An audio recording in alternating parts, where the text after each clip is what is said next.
Welcome everybody to the C Talks, and thanks a lot to Francesco Guarneri for participating. I briefly present myself. I'm Emanuela Campari Bernacchi, and I had the structured finance department at Italian law firm Gattai, Minoli, Agostinelli Partners, and I'm particularly focused on non-performing loans transactions.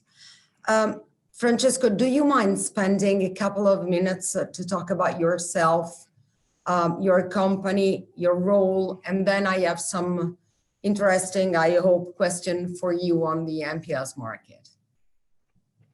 Yes, maybe a couple of minutes. Thank you, Manuela, for the invitation. My CV is pretty short. I graduated in 1985 in business and management at Bocconi University. And in 1991, after 6 years of experience in private equity, I founded Guber together with Gianluigi Bertini, who is the other co-founder. And then I've been running Guber for the last 30 years. So let's say that in a way, my CV is the photocopy of Guber's story since its inception.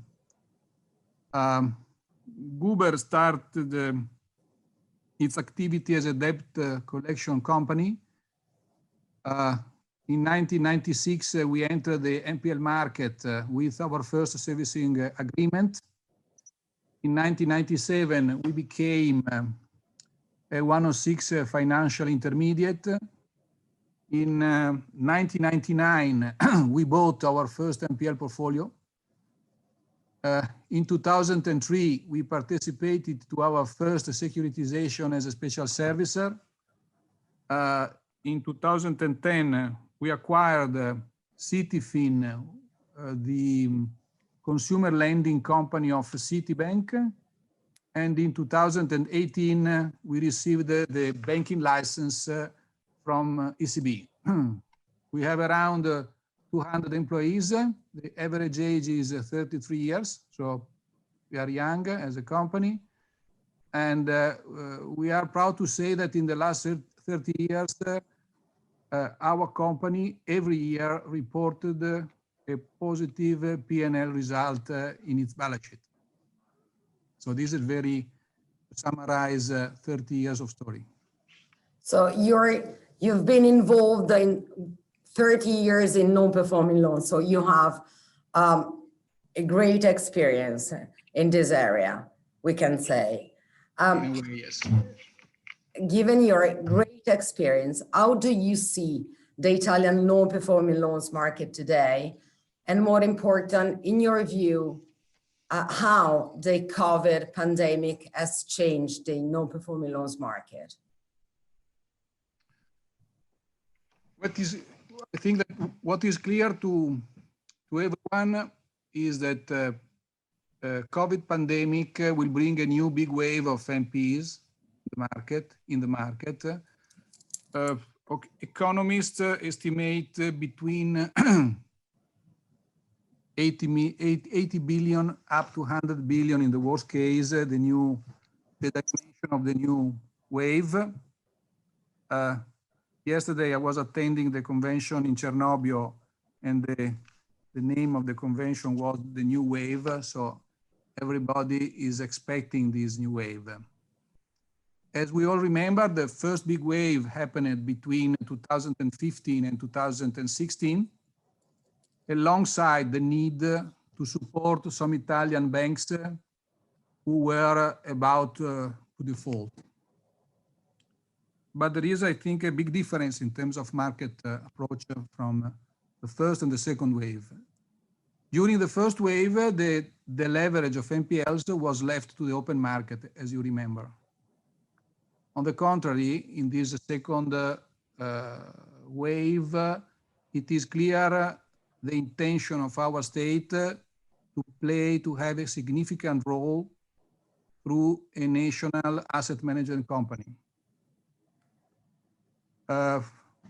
This might have an impact on the market, depending on whether this asset management company will be operating at market condition or not, or if you want, in other words, whether the national ENCO will stick to burden sharing regulation or not. On the one hand, I think that the state intervention can create concerns to the servicer on the market. On the other hand, I think that the state intervention is unavoidable, given the big impact that NPE management can have in the macroeconomic scenario. My opinion is that the better we will be able to manage NPEs, the quicker will be the macroeconomic recovery. This is, I think, is a crucial point. Yeah, yeah. There is also, if I can say, there is also a positive aspect of the problem that I identify in an additional demand of professional resources. So there will be new job opportunities for those interested in the NPL activity. Servicers, regardless if state or private, they will have to hire new asset managers and train them. This, Emanuela, is in my experience, is a market where there is an endemic shortfall of qualified resources. And the challenge for the servicer will be the ability, the capability to align enough quantity of qualified resources in a reasonable short term. Yeah. So I think that a servicer with a strong culture informing and training people will have a competitive advantage. And last point I would add on this is that another reason why is expected an increase in NPL in the market is the consequence of calendar provisioning, as you know. And this also is emphasized by the position of ECB that is not very flexible. As you know, a few weeks ago, there were some bankers that highlighted some possible side effects of calendar provisioning on banks' balance sheet.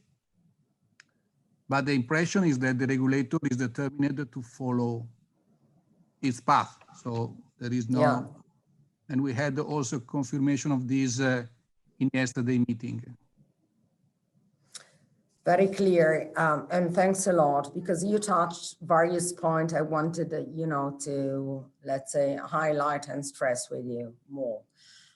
The first one is the concept of the possibility or not, in your view, to have a management company of non-performing loans at European level. As you know, the debate on a possible bad bank is back in vogue. On the 25th of September, the European Commission's held a roundtable to discuss this possibility. So I just want to understand from your perspective, also in light of what you said about forming new professional people for servicing within the Italian market. In your view, a bad bank at European level may work better than a bad bank at a national level, and how, eventually? If this is the case, a bad bank at European level may interject with particular servicing process we have in Italy. I think that we have to divide the analysis from different point of view. What I believe is that from a political perspective, a European united project is necessary, given the macroeconomic European situation. We need to share information, I think, and make Europe aware of the situation of each country, because this is a very serious matter. So from a political point of view, I repeat, I think it's necessary a united project. From a strategic point of view, I would strongly recommend that each country works with its own entity. Each single state composing the Europe community has, as we all know, its own peculiarity. And it is clear to me that these peculiarities should be managed by people with specific professional skills and specific cultural experience. To make an example, Emanuela, we are currently servicing NPEs portfolio in Italy and Spain, two South European countries with apparently a very similar culture. However, I can guarantee that there is nothing similar between the two countries in the debt collection process. No synergy. We are not even sharing the software, to give you an idea. From a technical and operative point of view, I would suggest to focus on operative process when selecting possible servicers. And I want to explain what I mean when I say operative process. When I say operative process, I refer to subjects like data quality, to diagnostic capacity, to real estate management capacity, timely responses to borrowers. And this is something I would like to highlight. You should always remember that below these NPL portfolios, there is not just a business plan with cash flows and IRR that need to be respected, or not only. There are macro, social, and economic problems that need to be tackled in the best possible way, because the aggregate amount of NPLs estimate of Banca IFIS in yesterday convention is up to 385 billions. So it's a macroeconomic matter. We should remind ourselves that non-performing borrowers are part of the stakeholder of an NPL portfolio. And I think that the servicer owe to these people prompt solution to their problems. So the hope is that institution, when considering the best possible strategy, will give more attention than they did in the past to servicer operative process. This is, I think, is another crucial point. As I already said, the correct management of NPLs and especially UTPs will significantly impact the time needed to overcome the probable economic crisis. And we should not forget this, and also institutions should not forget this. Yeah, absolutely. And I do agree with your view, especially on the fact that I agree on the fact that European Commission must, let's say, have a look and on all the situations of, in general, all the national, let's say, territory, but a national bad bank in each state is necessary, and we need to, let's say, use and check all the special servicing procedure we have in each state. We speak about Italian market, of course, and this leads to my third question for you, which is we also talk about non-performing loans, and also the DD talks now are, let's say, focus on non-performing loans, but we talk less about unlikely to pay, which in my opinion is the future. So my question for you is, what change in the management of UTP in respect of management of non-performing loans?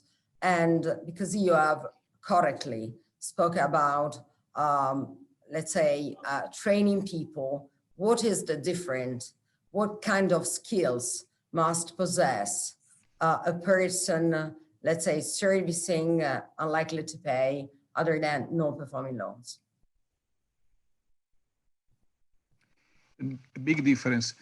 NPEs and UTPs, as you know, are united under the same acronym NPE, but they are two completely different subjects. Let's say two main big difference. The first is the first big difference is the management strategy. The strategy for NPLs is to maximize the liquidation value of a company, let's say, because generally, or as a rule, the borrowers are entities with no perspective. They are gone concern. On the contrary, the strategy for UTPs is to identify, understand, and maximize the going concern, because the aim is to roll the borrowers back to bonis. Okay. With NPLs, your asset manager need to concentrate on the management of the collateral assets, negotiation with debtors. With UTP, you have to, and this is also is important. You have to focus on diagnostic. We have to prepare as a servicers and invest in diagnostic capability. With UTPs, diagnostic is 80% of the job. When I say diagnostic, is the capability to understand how reliable is the debtor business plan or turnaround business plan, how reliable its people, its markets, its product. You have to understand the company. Sorry if I interject. So yeah, we can say that in approaching the management of UTPs, the view is much more like private equity than Absolutely. Okay. Yeah, it's right. It's a private equity logic versus a liquidation logic, because it is a gone concern against a going concern. Okay. The second big difference and dissimilarity is the relation with time. With NPLs, you can take months to give a response to a borrower. With UTP, you need timely responses, because again, you are talking with an entity that has a going concern, so needs answer on a daily basis.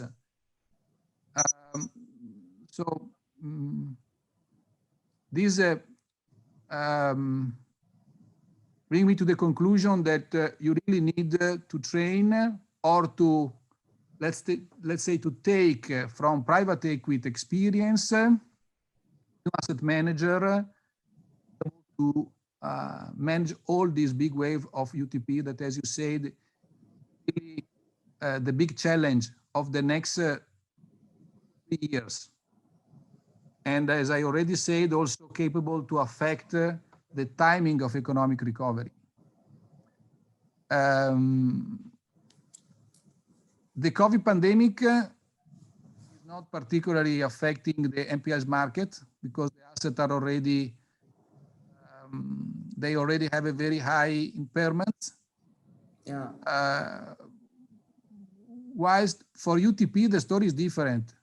And my estimate is that, unfortunately, the impact of COVID on UTPs will be dramatic. If I can make a sort of comparison, I think that what COVID did on the medical front and is doing on the medical front, which is, attack the weakest, will be repeated similarly on the macroeconomic front. Weak entity, I know it might be obvious what I'm saying, but weak economic entities will suffer much, much more than stronger one. Obviously, with the difference depending on the market segment in which each company is operating, that will play an important role. So at the end, we have to tackle this new economic emergency by trying to forecast and anticipate the possible events. And we have to take the right action at the right time, and the right time is now. Everybody needs to prepare in advance. So again, means being able to, when the request will be high request, we will need to be able to diagnose, cure, and possibly discharge UTP borrowers back to performing. The more we will be able and prepared to do this, the less will be the COVID impact on economy and SME. This is what I think. So and this is a very, again, a crucial issue all over Europe. Yeah. Yeah. Okay, so thanks a lot, Francesco, for this, let's say, highlight, very interesting. And many thanks to DD Talks and C Talks for this opportunity of speaking together about the non-performing loans market. We will keep an eye on the NPEs market, and I personally will keep an eye on the excellent work that you and Guber are doing in this area. Thanks a lot and good afternoon. Thank you. Thank you very much. Bye-bye.